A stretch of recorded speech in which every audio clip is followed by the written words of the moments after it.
Verizon viewers, this is Visual Radio Live with Joe Viglione, and tonight from Malta we have Sophie. Hello, Sophie. Hi, Joe. Hey, thank you for calling. What's it like? What time is it right now in Malta? To be honest, I'm actually in the UK at the moment.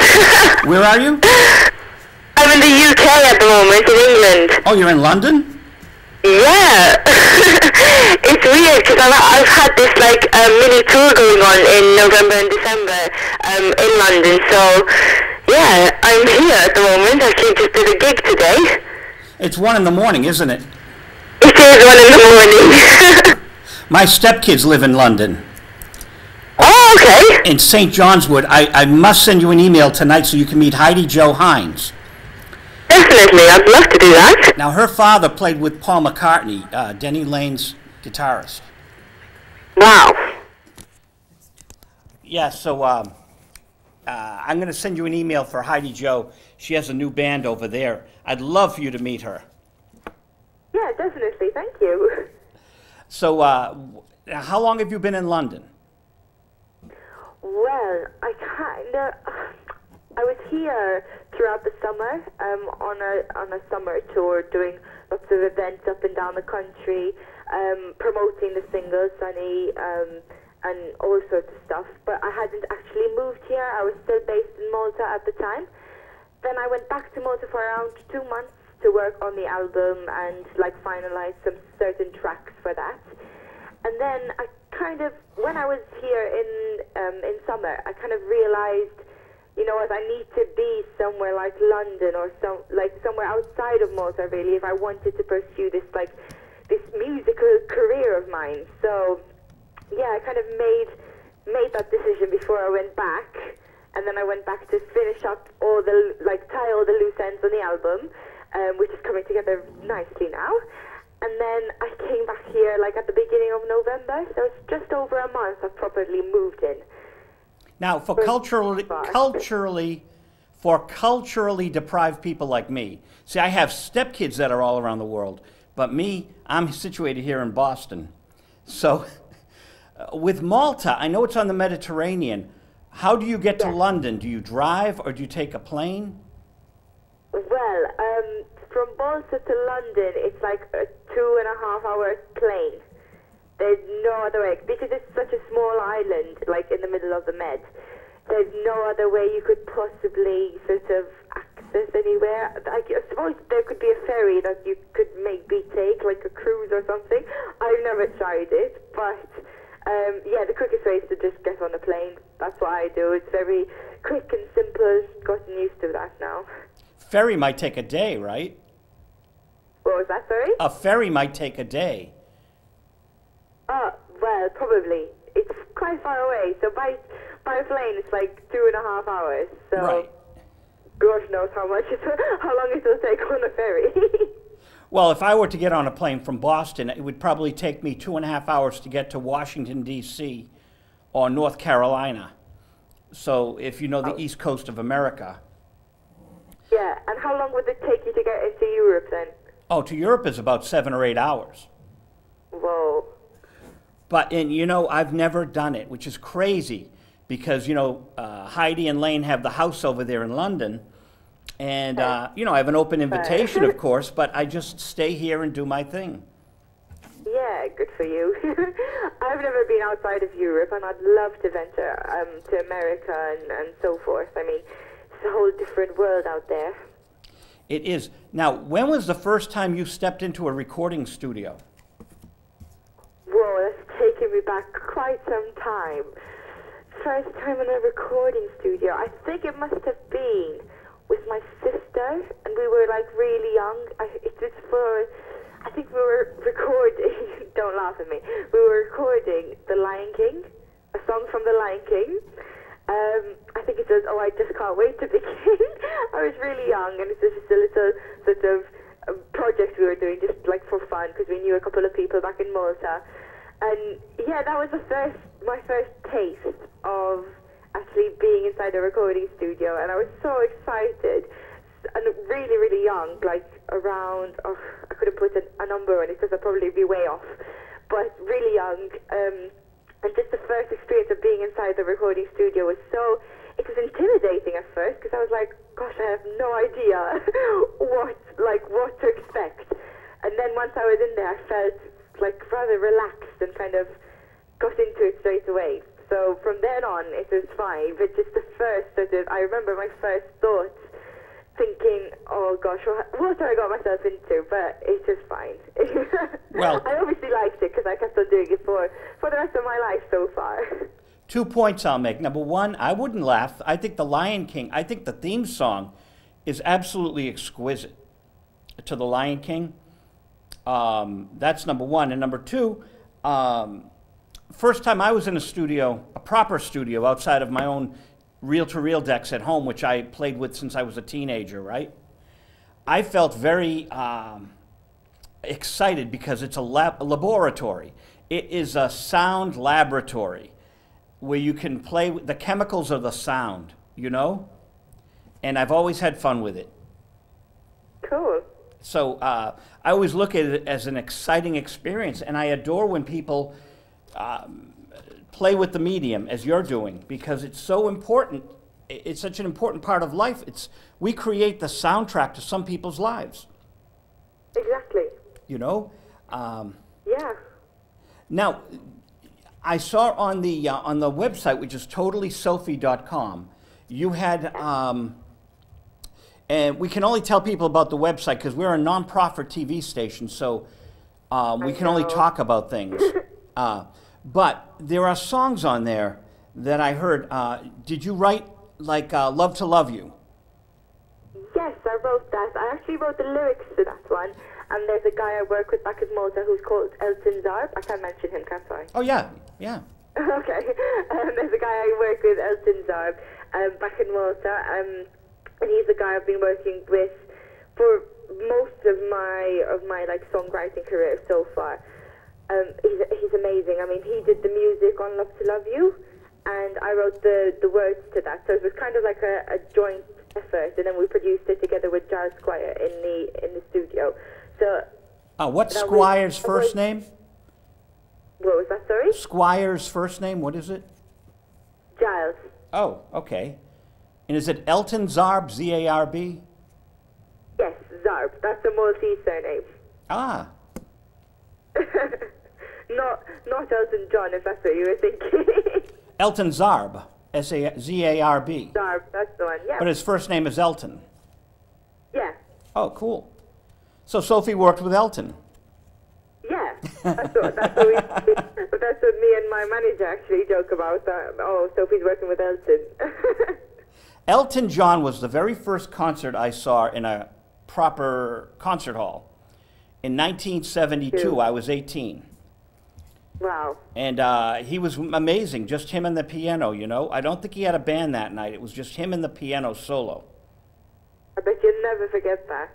No, I've seen him many times. I've seen him with the bands. I saw him with Ray Cooper, back in 1983 or something, when Mama Can't Buy You Love, when that was a hit. And it was just him and Ray Cooper, the percussionist. Amazing show. Wow. So you're a fan? Well, I love a lot of music. The Rolling Stones, Elton John, the Beatles, of course. I'm a big Bobby Hebb fan. Did you know that? I did know. I thought so, you know.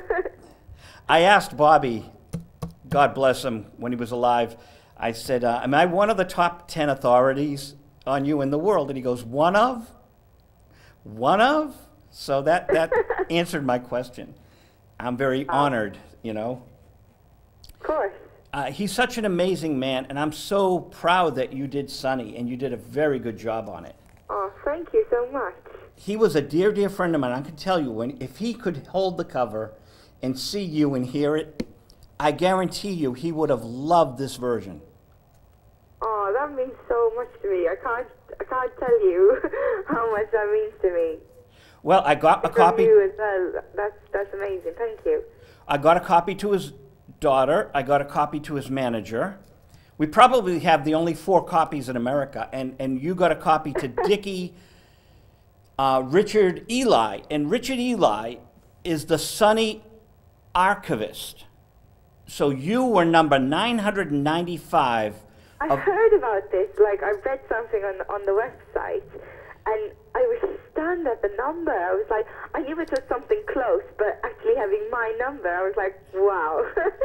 It felt like so good. And I was like, I was always a bit disappointed I wasn't the, like, 1,000th. Well, he said we have to have a celebration at number 1,000, but these are the fixed... That's fine. I was thinking to myself, I was thinking, oh, I wish I would have waited now and waited for 1,000. No, but I'm glad. I like my number. 995. Well, we have a blog, onesotrue.blogspot.com, and Richard has, these are the fixed versions. Now, there are more than 999 versions, but you're the 995th record, you know, like vinyl or cassette or CD. So that's what that number signifies. You know, there's a lot more versions on the web, on YouTube. Yeah, I know. I've been searching about, and that's kind of what sort of sparked my interest into sort of having Sunny as the next single and actually working on that in the studio rather than, because I've always loved this as a song, which I spoke to you about in the written interview. I've always loved this as a song. It's a classic. I mean, everyone knows Sunny. But when it was sort of, when I was approached by management to actually work on it as a proper song, like for the album as a single, I was like over the moon. I mean, that is one of my favorite songs, and that's from there I kind of started actually looking into like the different versions that are online, and I was just amazed by so much variety of like one song. It is really just amazing. It's a special club, and like Richard, we found Richard Eli because you know, we run the Bobby Hebb website, but he had been collecting this outside of us, so now he's part of our team, if you will. And it's just amazing that someone, it's really funny, Sophie, because if I'm bidding on a copy on eBay and I lose the bid, it turns out to be Richard that won the bid. So we make sure we don't compete against each other because I'd rather him have them in his library, you know? Really? So I guess I have the number 2 library for Sunny in the world. And you know, it's great to have someone that collects it like that. I know, that's amazing. Keeping track of all the different like versions, and there's so many. Well, you know, there are very few songs, maybe Unchained Melody, the Righteous Brothers, very few songs that have this many copies. The Beatles' Yesterday. Paul McCartney's Yesterday is one of those special songs that I would say 1,000 people covered that one too. Yeah. I mean, it would be really, it would be really something if like, I'd really love to one day, well, would it take more than a day? I'm not sure. Maybe one day just sit down and actually listen to those whole like 995, and then mine being the like latest version. That would be something special for me. It would take about 4,000 minutes, whatever that is, and you know, if there's 60 minutes in an hour. That was a bit of bad math on my side there. Sure, because 12 hours in a day is 720 minutes. If you just had 12-hour days where you got to sleep, you know. So 720, you'd have to listen for a week, 12 hours a day for about 5 or 6 days. I wouldn't mind that. No, what we'll have to do is get you a radio show where you play them back to back from beginning to end. That would be amazing. Sophie's radio show, we're going to play every version of Sunny. It would take a week. Everyone to listen to. Isn't that amazing? That would be extraordinary. We'll have to find a DJ that wants to do a mashup. And maybe you have your version and a bunch of versions, you know, in a mashup. That would be so cool. And that could be the next, what would be the next number? 996th version. Well, down on the like little catalog. With all the records you record for your album, there will always be different versions. DJs come up with these dance mixes now and remixes. Yeah. You know, and even with Bobby Hebb's version, even though it's never been remixed, and we have a lot of different versions by Bobby himself, but the original hit has never been remixed, but there's been dance mixes. Yeah. And even the different mastering jobs make it, it sounds like a different remix if you listen to the different mastering jobs. Like the album is different from the CD that Universal put out. Yeah. The mastering was so extreme that the piano and the vibraphone came out louder, and it's much different than the album, even though it's the exact same stereo mix they used. That's amazing. The remixing engineers, and Heather Witten and Gavin Lurson did the CD. They were able to bring out things from the 2-track master that you don't hear on the vinyl. So it's an amazing world of sound. Yeah, pretty impressive. And with you, you've got the whole internet to play to a whole world. It's a handy tool nowadays. What was the first record that they released officially from Sophie? It was definitely Love to Love You, because with this record label that I'm under now through the mill, my first single I released was Love to Love You. Okay. And that one was, it is kind of like a song to test the waters and see like who's going to sort of respond to me and my music, because it was an original song of mine. Obviously no one outside of Malta would have heard of me before, and at that time when I released it I was still Malta based, and I hadn't ventured out into the rest of the world at that point in time. So it was kind of testing the waters to see how people would react to my sound, my music, and etc. So that is mainly, more than actually wanting to get sort of, we just wanted to see people's reaction to it. And it was quite positive, but obviously not, it wasn't exactly what we wanted. Obviously, you're always wanting more. So after that one, we wanted more. And then in the UK, we gave it to some radio stations, and some accepted it, and then some of the bigger ones were just like, but it's a great tune, we'd love to play it, but we don't know who you are. So I found that a bit sort of unfair almost, but I obviously didn't take it to heart. I was just like determined then. From then on, I was like, okay, I'm going to get these people to know who I am. So that's been the mission ever since. And then now this is the next single, Sunny. And I've been promoting that throughout the summer, doing loads of gigs up and down the UK. And hopefully now, once it's released, I can venture outside of the UK as well. That would be even more, like, amazing. But, yeah, that was my mission, to sort of get people now to know who I am. And then maybe radio stations would be more open to actually playing my version of Sunny. Well, you know, in America, it's crazy, because 20 years ago, they would say to you, or 30 years ago, well, if you don't have the records in the stores, we're not going to play it on the radio. And the stores would say, well, if you're not getting radio play, we're not going to put you in the store. And so it's a lose-lose situation. It's a catch-22, so you actually had to have the endorsement of a record label so that they would be putting the posters up and doing the radio promotion and doing the store at the same time. And then the stores would charge for window space. You would actually have to give them free product if you wanted to be in the window. So it was an enormous expense if you were a struggling independent artist. Exactly.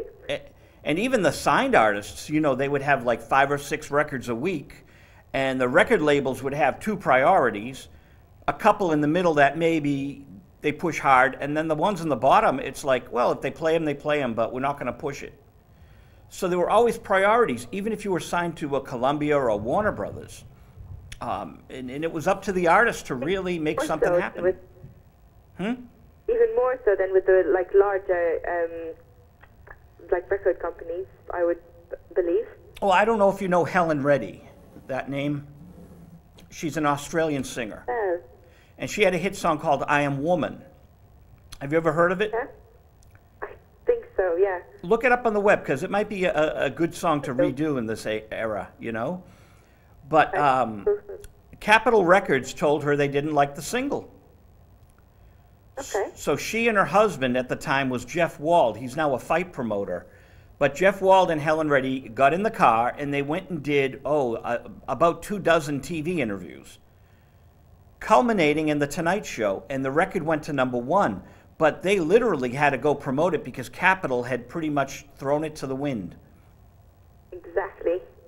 And I don't think Capitol exists anymore. I think they sold to 2 of the labels. I think Sony has the recordings and Universal has the publishing. So Capitol Records, the Beatles' original label, no longer exists. That's a shame. All these heritage labels going away as they consolidate. I don't like it. No. But I'm giving you the history of rock here, you know? So tell me, when did you perform last and where? Last was actually today. Well, not. It's today over there, but over here it was yesterday. So we're talking about Thursday, the 6th of December. And where'd you play? I was at Cash for Kids. It's a charity in the UK, and it's a fundraising event that raises money for children, like less fortunate children. And I was honoured to be part of that. And there's lots and lots of different events that go on around this time of the year, and all through the year, I'm led to believe, to do with this cause. And especially now around Christmas time, they sort of make that extra special effort to raise as much as they can, I mean, for these children. I think it's an amazing cause. And I've never been part of that before today. And so one of my managers got me this gig, and I was over the moon. I was like, I feel so good inside when I can actually sort of contribute to such a good cause like that. I mean, Cash for Kids, it kind of says it in the title. It is what it says it is. And just being there today, and just like, it is a very, how can I explain it? I've not done many gigs like this one, because it was like loads of round tables in this big hall, and then a stage for me to perform on. And there were some other artists as well there, and it was just a really lovely atmosphere. Everyone was so friendly. It was actually in Scotland today, so I've been travelling all around everywhere. It was up in Scotland today, and yeah, it was just an honour for me to be a part of like a fundraising event for such a good cause. I mean, at this time of the year especially, there's nothing more I would want to be doing. Now, did you have, what was the set list like? How many songs? I only did 3 today. So I started off with You Can't Hurry Love, and then I went on to an original song of mine, which is Up the Wall, and then I finished with the grand finale of Sunny. Oh, wow, you did. As always. Oh, so you do Sunny at the end of the set? Definitely. I always sort of round off my set with Sunny. I like to start it off with You Can't Hurry Love, because it's a very upbeat, sort of catchy song. Everyone knows it, everyone sings along to it. So even if there's people in the audience who probably don't know who I am, then that sort of catches their ear, and then they kind of turn to look at me, oh, she's a good singer, or oh, this is a good track, this is a good version of the song. And then that's how I that's my method behind my madness when I plan out my set. So yeah, the first one needs to be like a sort of ear and eye catcher. And then once I've got the audience on my side, I can introduce them to a bit more of my personal like songwriting, and which is the second one, which would be an original. And then it depends how many songs I'm doing. Throughout November and December, I mainly did like 4 songs, because I had 15-minute sets.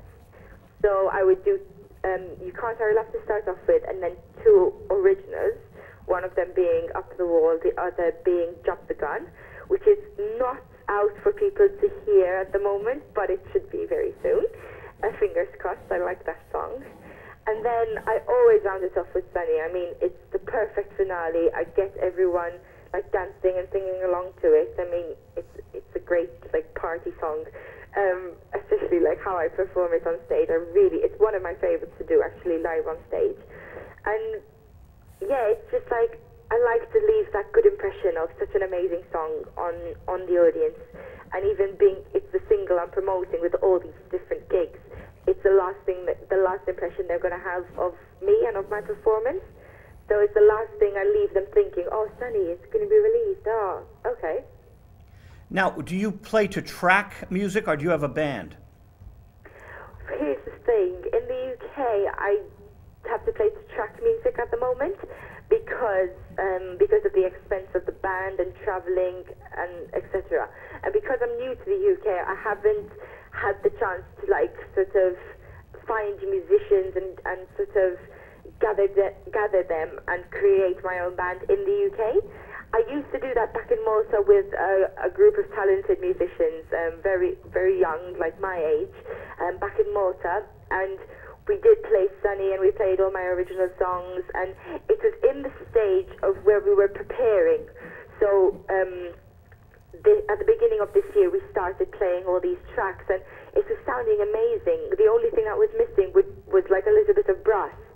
But necessarily that wasn't it wasn't a must to have there, because there were some very talented musicians and they all like shone in their own way.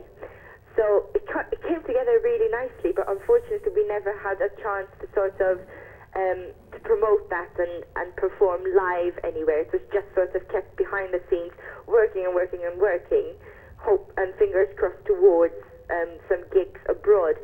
Then when I got the gigs abroad for the summer, it was all a bit too soon for the band, because we wanted the first time people heard us play live music, we wanted it to be spot on.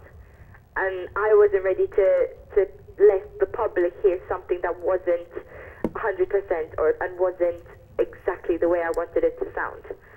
So it might sound a bit sort of picky, but I think that's the way you've got to be. I mean, first impressions are everything, and with a public that haven't heard of you before, there's no room for mistakes. So I wanted to take it slowly. I'm still in contact with them all, so hopefully when I go back to Malta for some holidays and stuff, we can get together and jam a bit.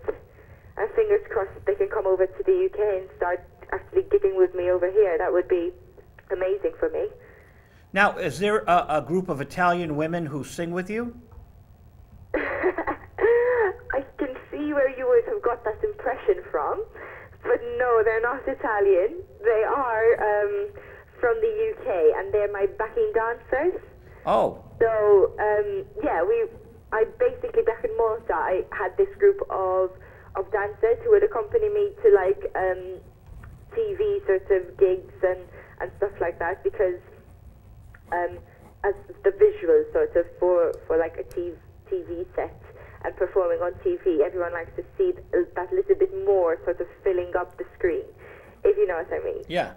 So back in Malta, I did work with the Ada Dance Company, they were called, but unfortunately we didn't have enough funding to bring them over with me for this for the last summer's tour.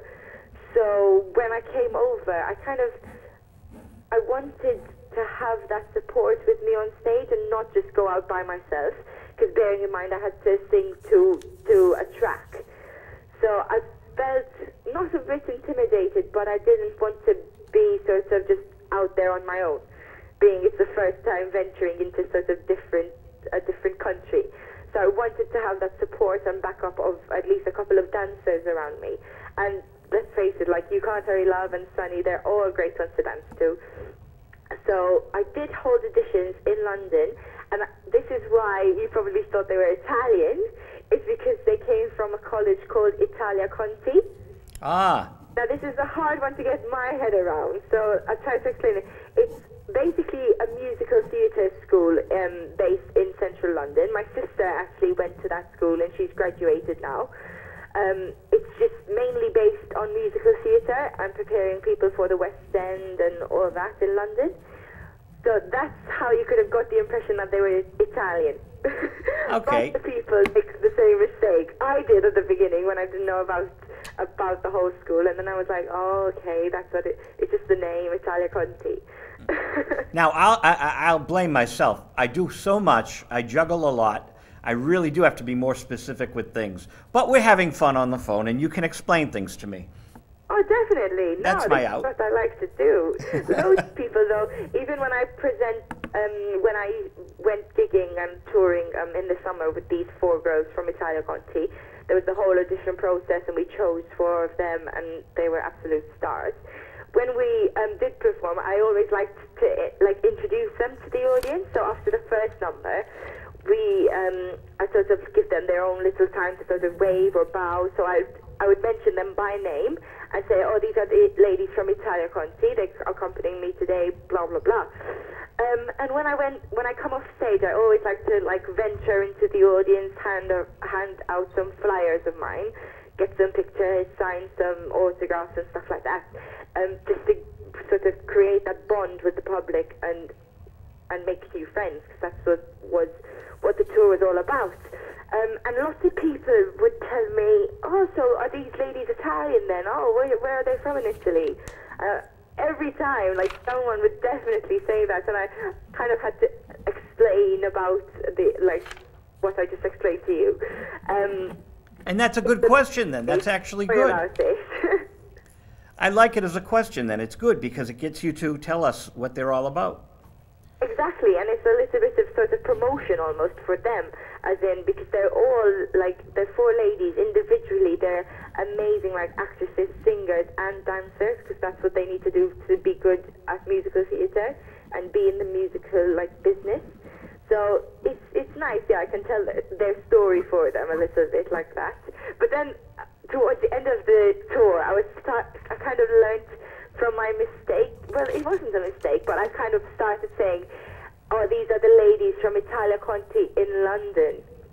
So I started to mention London, so people sort of got their head around that a bit more towards the end of the gig, or towards the end of the tour. Now, are they the same as the Art of Dance Company? Which one? Did you say the Art of Dance Company? Was that something? Oh, the Yada. Y-A-D-A? Y-A-D-A, Yada. That is a Maltese dance company. So these four ladies, they were obviously separate from that. So that was back in Malta. I used to work with the Yada dance company. I'm quite into dancing myself, and I used to do it and do all the exams and everything like that when I was younger. I've gone out of it a little bit now because I've been so busy with songwriting and my music career that I had to sort of pull away from the dancing a little bit. But that's how I got to know the Yada dance company, because I used to go to classes back in Malta with them, which was amazing, kept me nice and fit, which is what I miss the most, I think. But then, yeah, when I came to the UK, I worked with these ladies from Italia Conti in London. Well, that's a great background, because an artist has to be multidimensional. And when you're on stage, it gives you great chops for the stage that you might not even be conscious of, because it's just in you, you know? Yeah. The dancing thing. So I think dance is very important for people that want to, grab a microphone and be on stage. Exactly. That's sort of what it's all about nowadays. Obviously, the vocal performance is everything, and then also the visual performance is just as much. It's just counted as much nowadays. When someone goes to watch a gig or an event or even on TV or whatever, they want to see that performance. In my eyes, I think people want to see that performance visually as well as through the sound.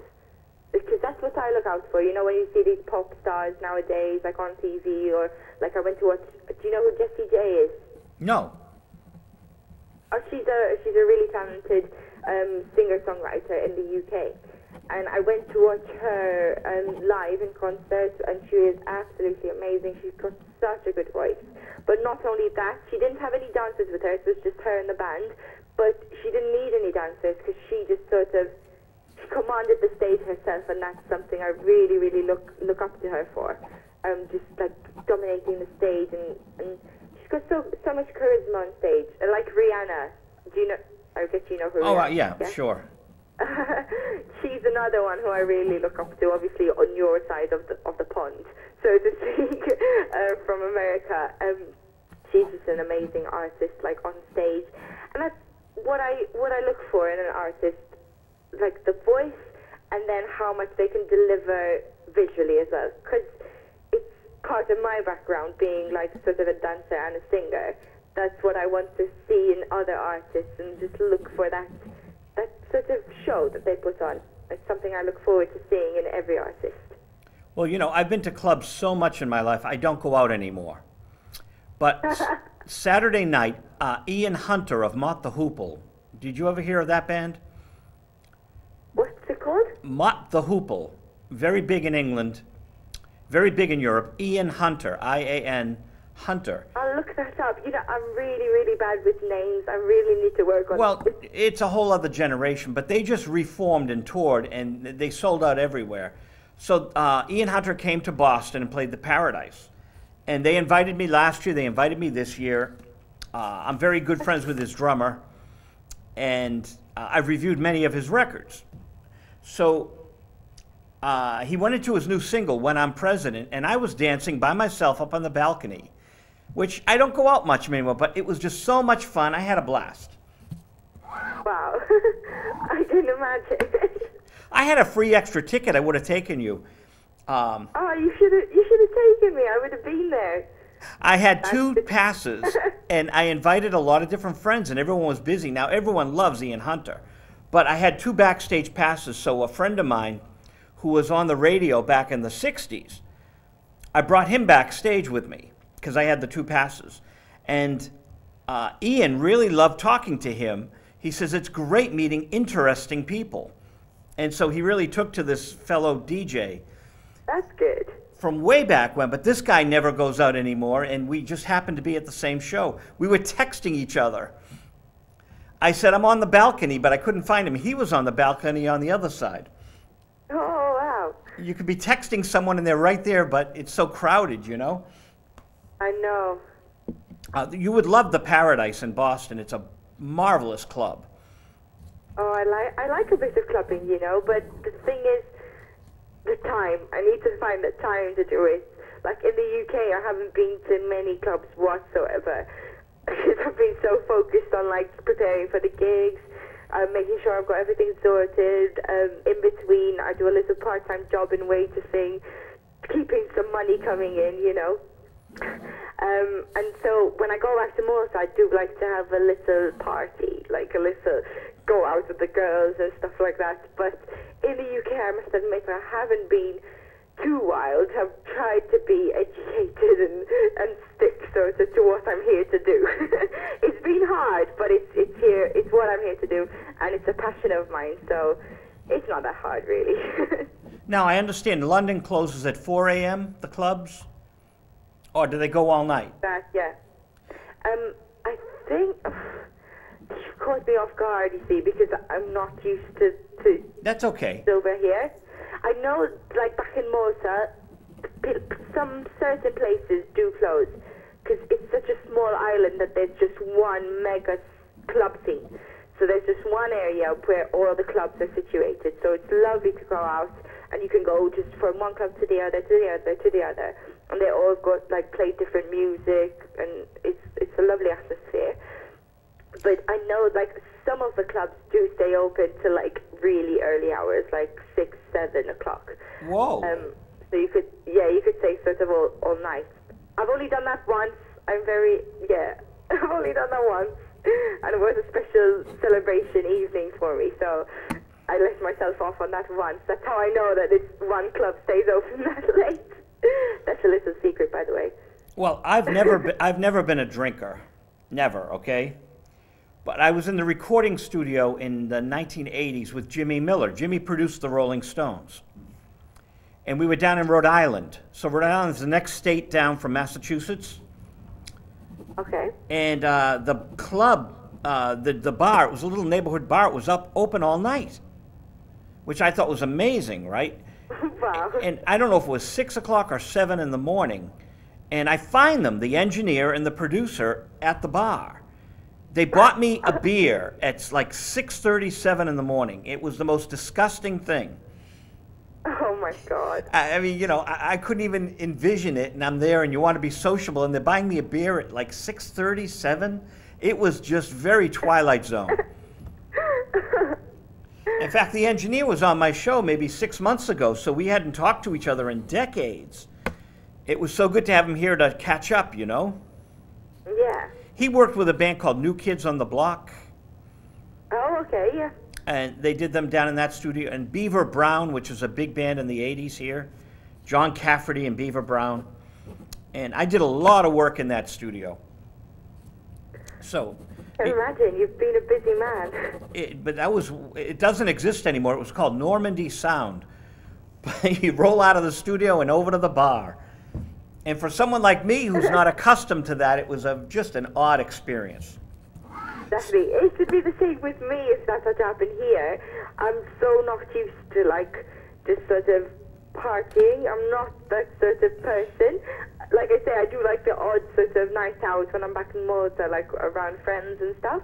But like when I'm here, it's just like I go from one event to the other, so I couldn't imagine in between partying. I'd just be zonked out by the end of the week. I mean, that would be crazy. Well, you sound a lot like me. I get down to business, and I'm at the Ian Hunter show. Basically, I was writing. I was writing the review. I was writing things. I had my notebook with me, and people come over. Are you a critic? Yes. I tell them, go to allmusic.com and put in Ian Hunter and read my reviews. So, and so they, oh, okay. And it's just funny when you have a book with you. Oh, and if you go out clubbing in America and you bring a book with you and you're writing in it, they think you're the alcohol commission and they get very nervous. Oh, really? It's hilarious. I was in New York writing poetry, and the club owners got very nervous and come over to me. What are you doing? Writing poetry. Oh, thank God. And then they walk away. It's a great conversation piece to bring a notebook into a nightclub, you know? Yeah, and just see where it takes you. Well, I write all the time, so it's just natural to me. But, and that's what I like to do. At a restaurant, I'm going to go to dinner with my friend after the show, and I'll bring my notebook with me, Yeah. So, anyway, I got a couple of last questions for you. Malta. Yeah, go ahead. So when do the nightclubs close in Malta?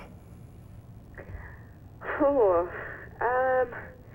to be honest, I don't know exactly like the closing times, because when I do go out, like the couple of times I have been out,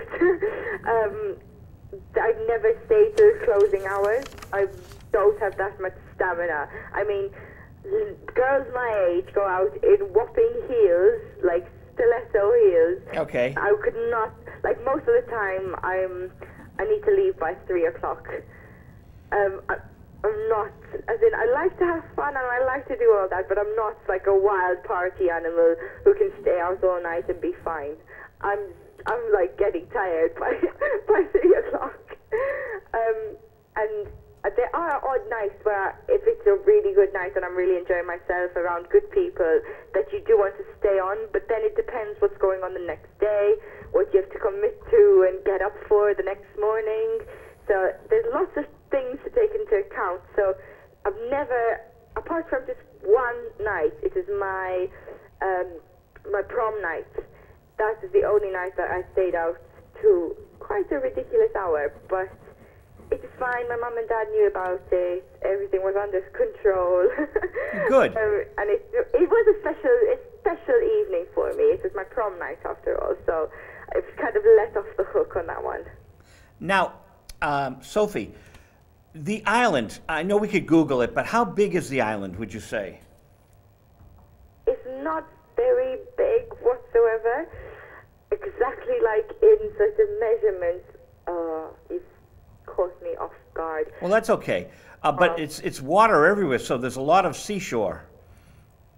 Yes, exactly. But let me sort of put it to you like this, maybe you could understand this a bit better. It's to get from one side of the island, like the north, to the south of the island, so going the longest sort of stretch from one end to the other, you'd need definitely under 2 hours. Oh, okay. So that gives me a good... So like within 2 hours you could go around the whole island. So it's bigger than Manhattan. Bigger than New York City. Manhattan? Yeah, New York City. Definitely not. It's probably like not even a tenth of New York. I've never been there, so I couldn't judge or make comparison there. But it's very, very small. So everyone knows everyone in Malta. I love that sort of thing where you can't. well, I love it and hate it at the same time, because you can't do anything without anyone sort of recognizing you and knowing you, and oh, she did this, she did that. There's lots of rumors and stuff like that going around, like Malta, because everyone's in everyone's business, because everyone knows everyone. So it's lovely because we feel like just one sort of big family, because loads of people know loads of people. And then, for example, there's always like, oh, she's like my cousin's best friend's sister's, you know, and that just sort of goes on. And just people, it's such a small island. I mean, everyone ends up knowing everyone. So it's lovely because it's a very close sort of community, like the Maltese people. But at the same time, everyone's in everyone's business. So there's no privacy. Don't even think about getting any privacy. But it's nice. It's nice. I like that. Well, Sophie, I have to talk to my film critic now, Frank Delastrito. So we're going to thank you so much for being on the air. When you do come to America, you'll have to be on the show proper, right in the studio. Definitely. You will love New York and Los Angeles. Trust me. And the new single is Sunny, and it's totallysophie.com. Yes, and then it's Totally Sophie on the like social media networks and all that. So if you'd like to contact Sophie and talk to her, totallysophie.com, Facebook, Twitter. Sophie, we just so much appreciate you calling in. Thank you, and everyone watch out for Sunny on the 9th of December. Thank you so much. Everyone would like it as much as I do. Okay, Sophie, have a great night or morning. You too. Thanks for having me. Okay, yep. Bye-bye. And that was Sophie calling from London. How nice of her. Time for Frank Delastrito. I'm cutting it close as usual. Frank Delastrito talking about movies.